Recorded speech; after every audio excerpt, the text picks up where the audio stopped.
صد تمنا در دل است عیب الفضول کئی کند نور خدا در وی نزول ہر تمنا دل سے رخصت ہو گئی اب تو آجا اب তো খলওয়াত হো গই। পয়গম্বর আদম সর্বপ্রথম মানব, সর্বপ্রথম নবী, সকলের বাবা। তো পয়গম্বর আদম আলাইহিস সালাতু ওয়াস সালামকে যখন আল্লাহ রাব্বুল আলামিন বানাইলেন, আল্লাহ বলেন খালাকতু বিয়াদাইয়া, আমি আমার কুদরতি হাত দ্বারা বানাইছি, কারো প্রয়োজন হয় নাই। আমরা সকলেই জানি পয়গম্বর আদম আলাইহিস সালামের কোনো মাও নাই, বাবাও নাই। কথা ঠিক না বেঠিক? দুই নম্বর হলো আল্লাহ রাব্বুল আলামিন শুধু পুরুষ থেকে মানব জাতিকে বানাইছে। জিন্দেগিতে শুনছেন কোন পুরুষের ঘরে বাচ্চা জন্ম নিছে? হ্যাঁ, তো আল্লাহ চাইলে সব কিছু পারেন। একমাত্র ক্ষমতাবান কে? আল্লাহ। পয়গম্বর আদম আলাইহিস সালাতু ওয়াস সালামকে যখন বানাইলেন, বানায়া জান্নাতে দিলেন, জান্নাতের মধ্যে এক হাতা খাবার লাগে। তো আল্লাহ রাব্বুল আলামিন কি করলেন? সঙ্গী হিসেবে মা হাওয়া আলাইহিস সালাতু ওয়াস সালামকে পয়গম্বর আদম আলাইহিস সালামের বাম পাজারোর হাড় থেকে বানাইলেন। তাহলে পুরুষ থেকে আল্লাহ বানাইছে মানব জাতি। কথা ঠিক না বেঠিক? আর তিন নম্বর হলো আল্লাহ রাব্বুল আলামিন শুধু নারী থেকে, শুধু মহিলা থেকে মানব জাতিকে সৃষ্টি করেছেন। আজকের জমানায় যদি কোনো নারীর ঘরে বাচ্চা হয়, সন্তান জন্ম দেয় কোনো মহিলা বিবাহ ছাড়া, আপনারা কি বলবেন? জারদ সন্তান। আর এই মহিলা সবচেয়ে জঘন্য। কথা ঠিক না বেঠিক? কিন্তু আল্লাহ রাব্বুল আলামিন এমন একজন মহিলার ঘরে স্বামী ছাড়া সন্তান জন্ম দিয়েছেন, কোন পুরুষের সংস্পর্শ লাগে নাই। আর ওই নারীর মর্যাদা অনেক ঊর্ধ্বে। ওই নারী হলেন, ওই নারীর ঘর থেকে আল্লাহ রাব্বুল আলামিন একজন পয়গম্বর বানাইছেন। আমরা সকলেই জানি হযরত ঈসা রূহুল্লাহ আলাইহিস সালাতু ওয়াস সালাম, ওনার কোনো বাবা ছিলেন না। কথা ঠিক না বেঠিক? তো আল্লাহ চাইলে পারেনি না পারেন? আল্লাহর এমন ক্ষমতা আছে না নাই? বেফেদর ফয় জন্দে ফয়দা উ কুনাদ, বেফেদর ফয় জন্দে ফয়দা উ কুনাদ, তিফল রাদর মহদে গুয়া উ কুনাদ, মরদরা সদ সাল রাহাই মি কুনাদ, এব জজ হক দিগরে কই মি কুনাদ। আল্লাহ রাব্বুল আলামিন এমন ক্ষমতাবান আল্লাহ তাআলা, আল্লাহ চাইলে বিনা ফিতায় নারীর ঘরে সন্তান জন্ম দিতে পারেন। আল্লাহ এমন ক্ষমতাবান আল্লাহ তাআলা, শত বছরের মুর্দাকে জীবিত করার ক্ষমতা আল্লাহর আছে না নাই? আরো জোরে বলেন আছে না নাই? গেল তিন নাম্বার। কথা বুঝতেছেন তো সবাই? কয় নাম্বার গেছে? তিন নাম্বার। আর চার নাম্বার হলো আল্লাহ রাব্বুল আলামিন মা এবং বাবা দুজনের মাধ্যমে মানব জাতিকে দুনিয়াতে পাঠাইছেন, সৃষ্টি করছেন। এটা হলো আল্লাহ রাব্বুল আলামিনের আদত। দুনিয়াতে মানব জাতি আসার মূল উসিলা বা মাধ্যমই হলো এটা। মানুষ দুনিয়াতে আসার ধারাবাহিকতাই হলো এটা, মা এবং বাবার মাধ্যম। যেহেতু মা এবং বাবার মাধ্যমে আল্লাহ রাব্বুল আলামিন দুনিয়াতে মানব জাতিকে পাঠাইলেন, এই জন্য লক্ষ্য করে দেখবেন মানুষের প্রতি মানুষের যত দয়া আছে, মানুষের প্রতি মানুষের যত ইহসান আছে, অনুগ্রহ আছে, এর মধ্যে সবচেয়ে বেশি দয়া, সবচেয়ে বেশি মায়া, সবচেয়ে বেশি অনুগ্রহ হলো সন্তানের প্রতি মা এবং বাবা। কথা ঠিক না বেঠিক?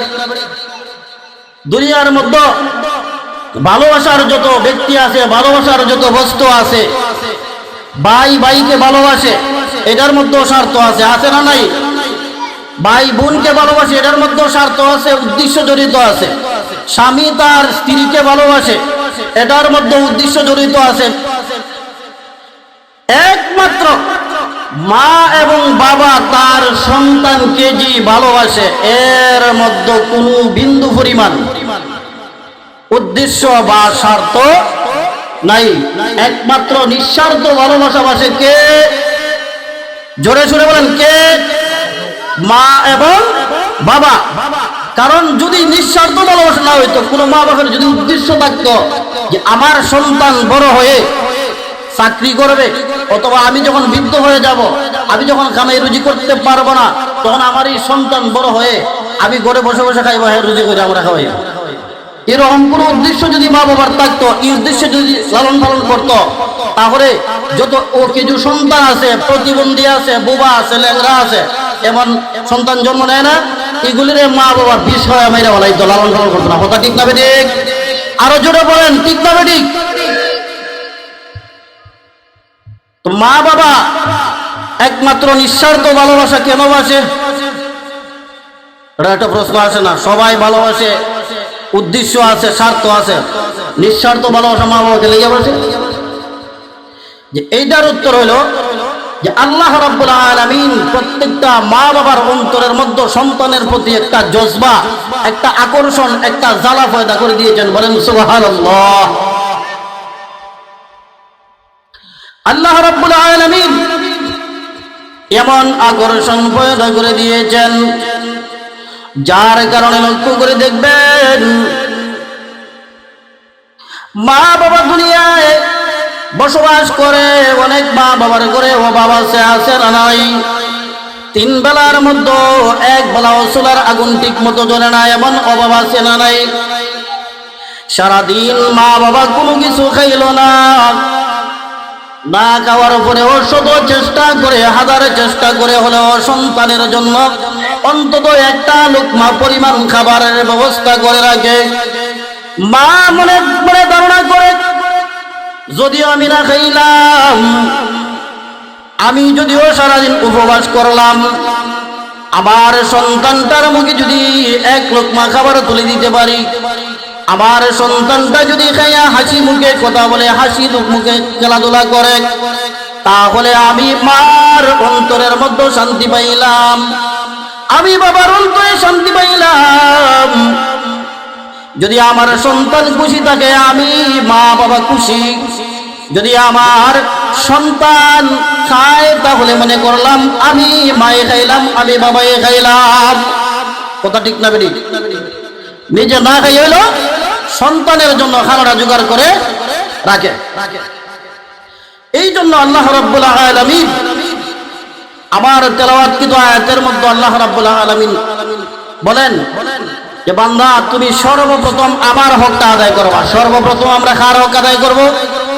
আল্লাহর হক আদায় করব।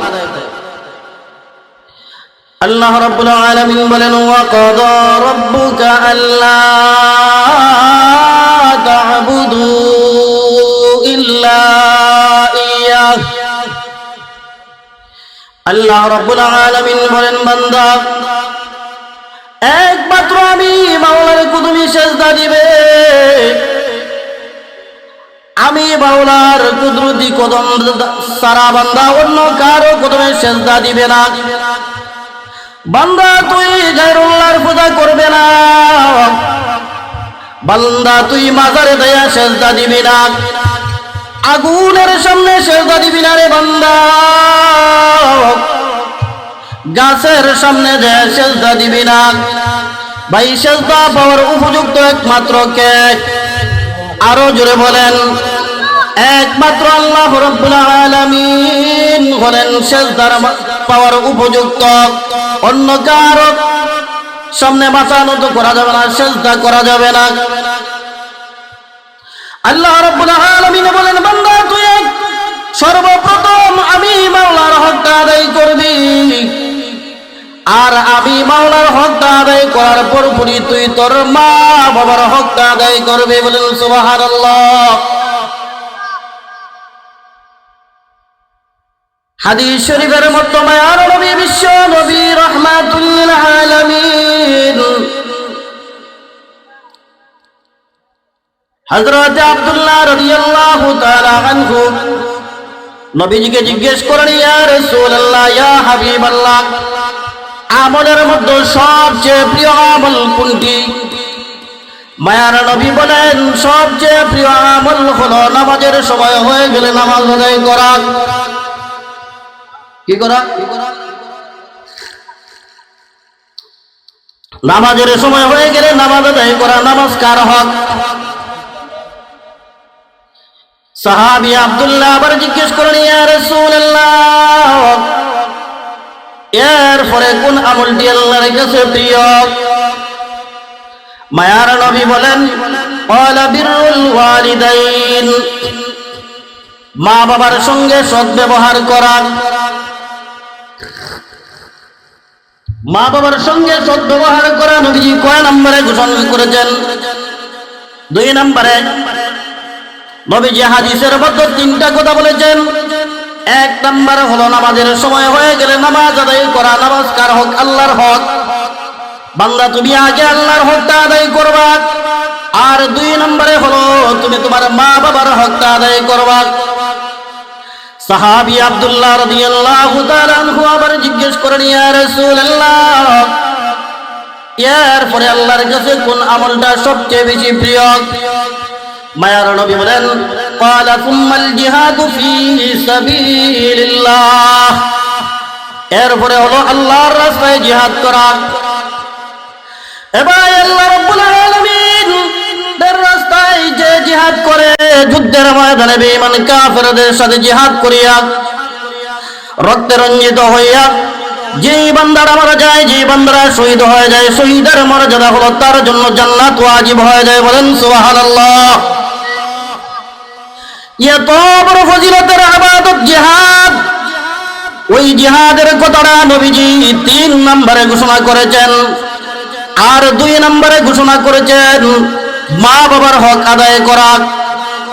নবীজি জিহাদের কথাটা তো 2 নম্বরে ঘোষণা করতে পারতেন, মা বাবার হক আদায় করা কেন 2 নম্বরে ঘোষণা করলেন?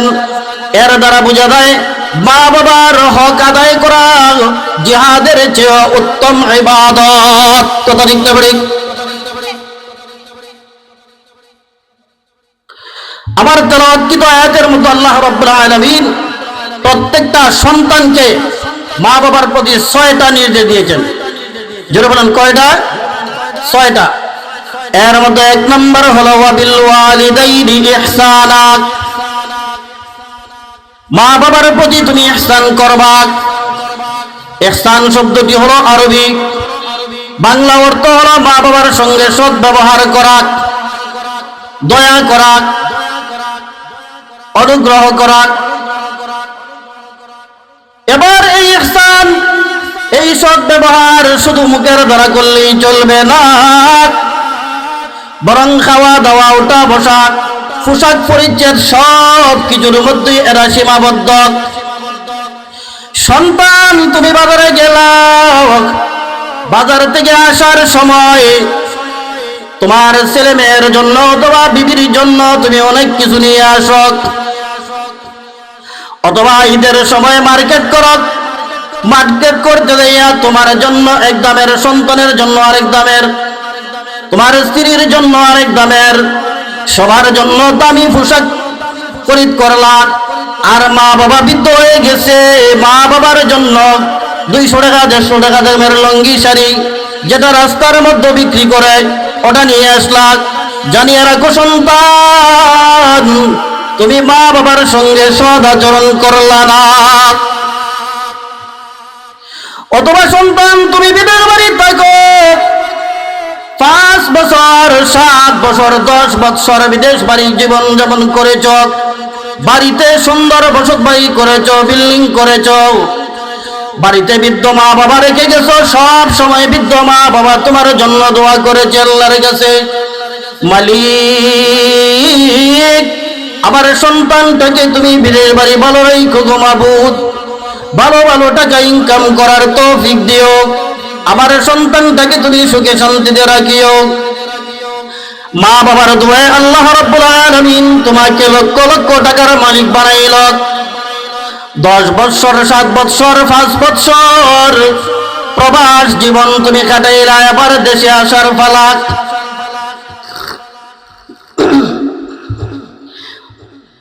দেশে আসার সময় তুমি বন্ধুকে জিজ্ঞেস করো, বন্ধুরে আমি এতদিন পরে দেশে আসতেছি, বল তোর জন্য কি নিয়ে আসতে হবে? বন্ধু বললো, আমার জন্য একটা টাচ মোবাইল নিয়ে আসবা। প্রাণের স্ত্রীকে জিজ্ঞেস করো, স্ত্রী আমার তোমার জন্য কি নিয়ে আনবো? আমাকে বলো, তোমার জন্য, তোমার সুখ শান্তির জন্যই তো আমি বিদেশ বাড়ি গিয়েছিলাম। স্ত্রী অনেক কিছু বলে দিল, অলংকার নিয়ে আসবা, টাচ মোবাইল নিয়ে আসবা, বিভিন্ন জিনিস বলে দিল। ছেলে মেয়েদেরকে জিজ্ঞেস করলাম, ছেলে মেয়েরাও তাদের চাহিদা অনুযায়ী বলে দিল। কিন্তু বাড়িতে যে বৃদ্ধ মা বাবা তুমি রেখে গেছো সন্তান, যে মা বাবার দোয়ায় তুমি বিদেশ বাড়ি ভালো আছো, ওই মা বাবাকে তুমি একবার ফোন করে জিজ্ঞেস করলে না, মা তোমার জন্য কি নিয়ে আনবো? বাবা তোমার জন্য কি নিয়ে আনবো? একবার জিজ্ঞেস করলে না। এর সন্তান তুমি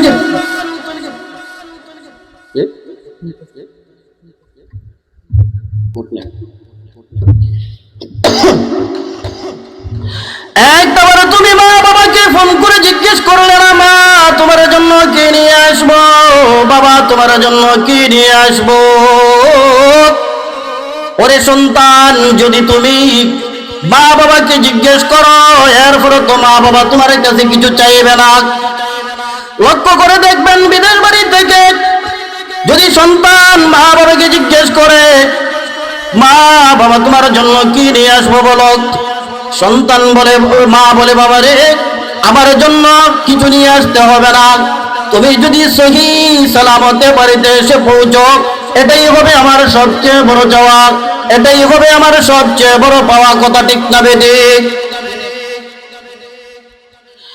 এই জন্য মা বাবার সঙ্গে সৎ আচরণ করো, সৎ ব্যবহার করো। মায়ার নবী, বিশ্ব নবী রাহমাতুল লিল আলামিন হাদিস শরীফের মধ্যে বলেন, কোন সন্তান যদি নেক নজরে মা বাবার দিকে একবার তাকায়, একবার তাকানোর বিনিময়ে আল্লাহ রাব্বুল আলামিন ওই সন্তানের আমলনামায় একটা মকবুল হজের সওয়াব দান করেন। বলেন সুবহানাল্লাহ। সাহাবায়ে কেরাম জিজ্ঞেস করেন, ইয়া রাসূলুল্লাহ, ইয়া হাবিবাল্লাহ, ওগো মায়ের নবীজি, এত বড় কথা, এত বড় ফজিলত, একবার তাকাইলে একটা মকবুল হজের সওয়াব, যদি কোন সন্তান মাতা পিতার দিকে দৈনিক 100 বার তাকায়, তাহলে কি পরিমাণ সওয়াব আল্লাহ দিবেন? 100 বার মকবুল হজের সওয়াব দিবেন কি? মায়ার নবী বলেন, রে সাহাবায়ে কেরাম, আমার আল্লাহ তো কোনো বখিল নয়, বখিলের দিতে মন চায় না, অথবা আমার আল্লাহ তো কোনো অভাবীও নয়, অভাব থাকলে কোত্থেকে দিবে? জানিয়ে রাখো, আমার আল্লাহর কাছে, আমার আল্লাহর ধন ভান্ডার সব সময় পরিপূর্ণ, একবারও খালি হয় না। খালি হয় নাকি? একবারও আমার আল্লাহর ধন ভান্ডার খালি হয় না। অতএব কোন সন্তান একবার কেন, 100 বার কেন, 1 লক্ষ বার কেন, 1 কোটি বার কেন, যতবার তাকাইবে আল্লাহ রাব্বুল আলামিন প্রত্যেকটা তাকানোর বিনিময়ে ওই সন্তানের আমলনামায় ততটা মকবুল হজের সওয়াব দান করবেন। বলেন সুবহানাল্লাহ। মায়ার নবী আরো বলেন, কোন সন্তান যদি রাতের বেলায় মা বাবাকে সন্তুষ্ট করে ঘুমায়, মা বাবার সঙ্গে রাতের বেলা পরিবারের উন্নতি নিয়ে কথা বলেছেন, বাবার পায়ের তলায় একটু তেল মালিশ করে দিছে, বার মাথায় একটু তেল মালিশ করে দিছে, রাতের বেলা মাকে হাসাইলো, বাবাকে হাসাইলো, মায়ার নবী বলেন, ওই রাত্রে যদি ওই সন্তানের মরণ হয়, মায়ার নবী সুসংবাদ দিছেন যে ওই সন্তান মরতে দেরি হবে, সকাল হওয়া মাত্রই তার জন্য জান্নাতের 2টা দরজা খোলা হবে। আর যদি মা বাবা 2জন থেকে 1জন থাকে তাহলে একটা জান্নাতের দরজা খোলা। পক্ষান্তরে কোন সন্তান যদি রাতের বেলা মা বাবাকে অসন্তুষ্ট করে ঘুমায়, রাতের বেলা মা বাবাকে নারাজ করে ঘুমায়, এমন কথা বলেছে মার কলিজায় লেগেছে, বাবার কলিজায় লেগেছে, রাতের বেলা বিবি বাচ্চা নিয়ে ঘুমিয়ে পড়েছে, মা বাবার কাছে মাপ চায় নাই, ভাইয়ার নবী বলেন ওই সন্তান মারা যাওয়ার পরে সকাল হওয়া মাত্রই জাহান্নামের দুইটা দরজা তার জন্য খোলা। জোরে বলেন না নাউজুবিল্লাহ। তো বলতেছিলাম যে আল্লাহ রাব্বুল আলামিন আবার তেলাওয়াতকৃত আয়াতের মধ্যে প্রত্যেকটা সন্তানকে 6টা নির্দেশ দিয়েছেন। সংক্ষেপে 6টা নির্দেশের কথা বলে আমি শেষ করে দিচ্ছি। 1 নম্বর হলো ওয়াবিল ওয়ালিদাইনি ইহসানা, মা বাবার সঙ্গে সদ্ব্যবহার করা। আর 2 নম্বর হলো ইম্মা ইয়াবলুগান্না ইনদাকাল কিবারা আহাদুহুমা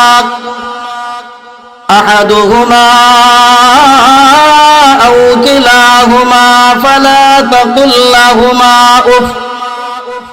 2 নম্বর হলো সন্তান, তোমার জীবদ্দশায় যদি তোমার মা বাবা দুজন অথবা তাদের মধ্য থেকে একজন বার্ধক্য অবস্থায় উপনীত হয়, বুড়া হয়ে যায়, বুড়া হয়ে গেলে মানুষের আকল ও কিছু হয়ে যায়, মানুষের চাহিদা বেড়ে যায়, দাবি দাওয়া বেড়ে যায়, এক কথা বারবার বলতে থাকে, সন্তানের কাছে বারবার চাইতে থাকে।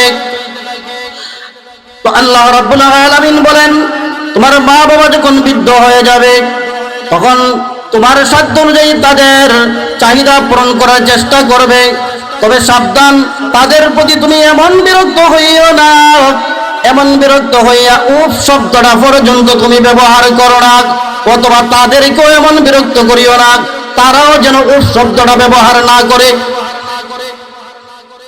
মা বাবা যেন মনের মধ্যে কষ্ট না হইয়া এই কথা যাতে না বলে যে আহ উফ আজকে আমি বৃদ্ধ হয়ে যাওয়ার কারণে আমার সন্তান আমার অবহেলা করতেছে, এই ধারণাটাও যেন মা বাবা না করে। গেল 2 নম্বর। 3 নম্বর হলো ওয়ালা তানহারহুমা, মা বাবাকে ধমক দিবে না। আজকে সন্তান মা বাবা বুড়া হয়ে গেলে বেশিরভাগই ধমকের সুরে কথা বলে, কথা ঠিক না বেঠিক। মা বাবা যদি একটু কথা বলে বারবার যদি তাকে আদেশ করে তখন ধমকের সুরে বলে পারতাম না, কয়নি না কয় না। তো এই জন্য বলা হয়েছে যে জায়গার মধ্যে উফ শব্দ বলা যাবে না সেই জায়গায় ধমক দেওয়ার তো কোনো প্রশ্নই আসে না। ওয়ালা তানহারহুমা ওয়া কুল লাহুমা কাওলান কারীমা। আর 4 নম্বর হলো মা বাবার সঙ্গে সম্মানজনক কথা বলবে, শিষ্টাচারপূর্ণ কথা বলবে, নম্র এবং ভদ্র স্বরে কথা বলবে। সাবধান, মা বাবাকে ধমক দিয়ে কথা বলা যাবে না। ওয়াখফিদ লাহুমা জানাহাদ যুল্লি মিনার রাহমাহ। 5 নম্বর হলো মা বাবার সামনে নম্রতার ফাঁকা বিছিয়ে দিবে, অর্থাৎ নিজেকে হে প্রতিপন্ন মনে করবে আবার মা বাবার জন্য আমি কোনো কিছুই না।